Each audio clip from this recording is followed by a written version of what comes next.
Allez, maintenant, ce qu'on a fait, c'est on est revenu sur le besoin, on a présenté son entreprise, on a présenté sa solution en le faisant participer, on a présenté son prix, et là maintenant, ce qu'on va recevoir, et c'est normal de recevoir ça, ce sont les objections.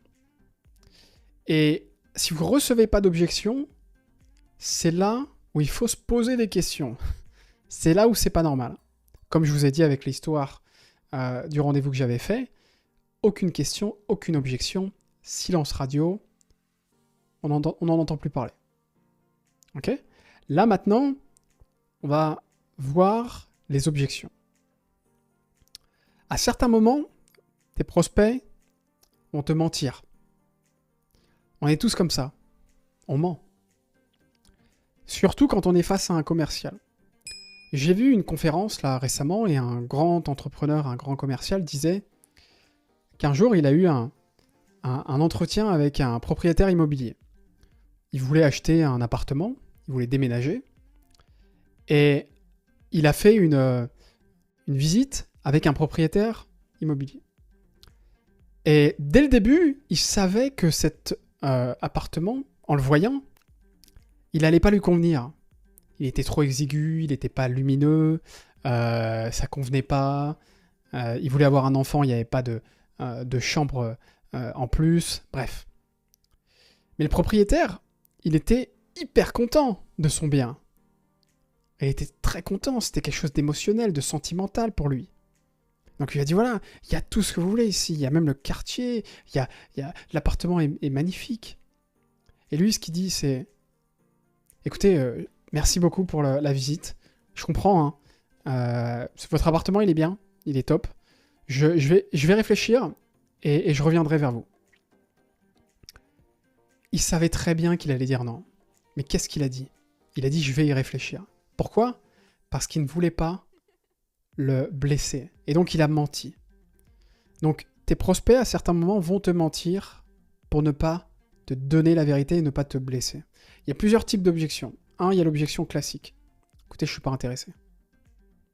Non, mais c'est trop cher. J'ai besoin d'y réfléchir, en fait. Objection classique. Ok ? Il y a les objections type sincère. Et ça, c'est des objections qui sont intéressantes.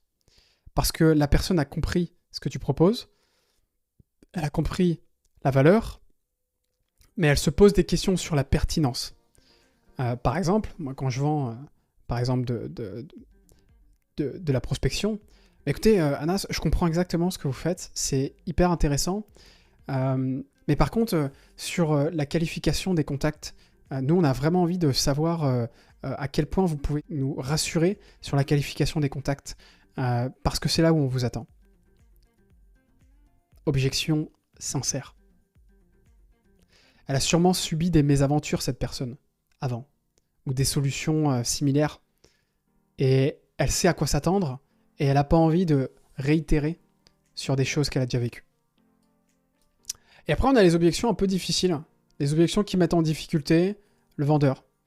Moi, j'avais eu un rendez-vous avec une boîte qui s'appelait Safe Metal. C'était incroyable.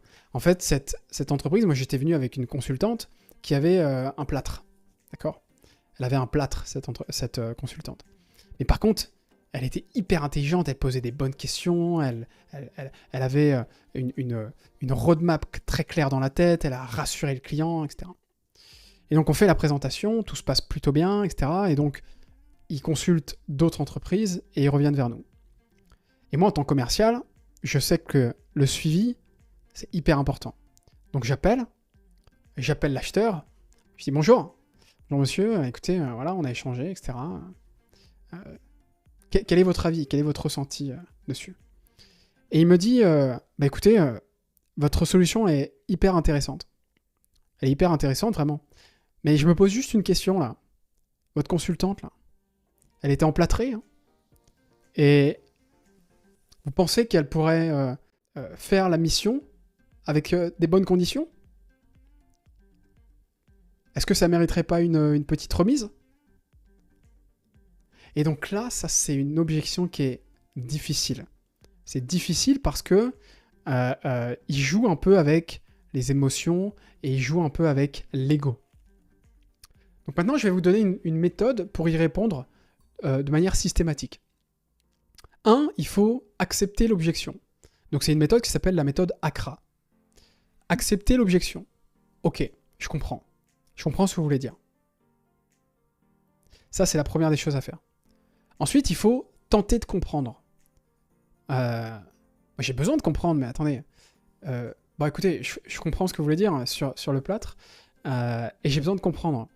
Donc, vous pensez que la consultante qui est venue vers vous et qui vous a déroulé une roadmap adaptée, vous pensez qu'elle ne sera pas capable de vous accompagner?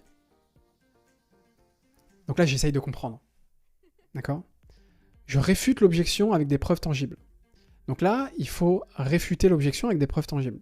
Du type, ben voilà, mais attendez, vous savez que cette consultante, elle est sur 3-4 missions, elle était sur 3-4 missions avant vous, et elle a eu des résultats extraordinaires. Et je peux même vous envoyer des témoignages d'un de nos clients qui a voué cette expérience et qui la recommande.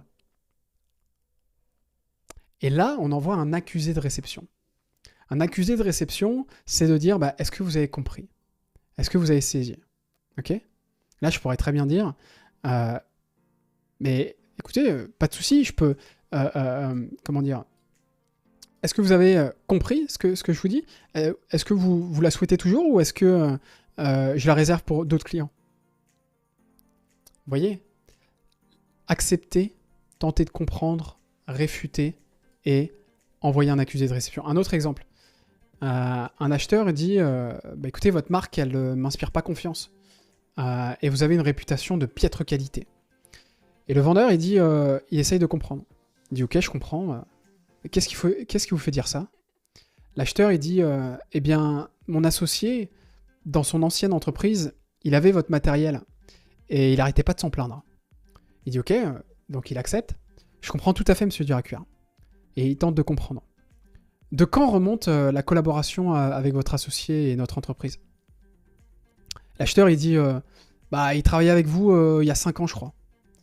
Et le vendeur, il finit par dire bon, je comprends mieux maintenant.